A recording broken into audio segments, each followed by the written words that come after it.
programang ito sa telebisyon ay walang layong mang-insulto sa kanino man. Ang layo nun ito, gibain ang maling aral. Gibain ang maling turo.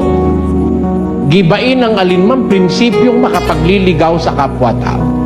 Yan po'y maliwanag na isinasaad ng Biblia, and it is mandated to a true preacher to do such. Pakinggan nyo sa 2 Corinthians chapter 10 verse 4, ganito ang ating mababasa. Sapagkat ang mga sandata ng aming pakikilaban ay hindi ukol sa laman, kundi sa harapan ng Diyos ay may kapangyarihang gumiba ng mga kuta, na siyang gumigiba ng mga malinghaka at ng bawat bagay na matayog na nagmamataas laban sa karunungan ng Diyos. Ayun, ang sabi po ni San Pablo, ang aming pakikibaka, wika niya, hindi laban sa laman, kundi sa harapan ng Diyos ay may kapangyarihang gumiba ng mga kuta at gumiba ng mga maling haka. Palibasa, haka, mali, dapat gibain. Tungkulin ho yan ng isang mangangaral na sa Diyos.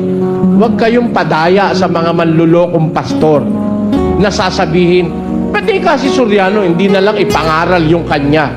Bakit pati yung iba pinakikialaman pa? Kung ikaw talagang mangangaral na nagsasa Diyos, susunod ka sa Diyos, gigibain mo yung mali. Yung aral na mali, hindi naman tao gigibain mo Yung paniniwalang mali, dapat magiba. Utos yan sa mangangaral. Pakinggan nyo kay Jeremias, Kapitulo 1 ng Jeremias, ganito ang ating mababasa. Pakinggan nyo po, sa 6. Ngunit nang magkagayoy sinabi ko, Panginoong Diyos, narito, hindi ako marunong magsalita sapagkat ako'y bata. Nung isinusugo po ng Diyos si Propeta Jeremias,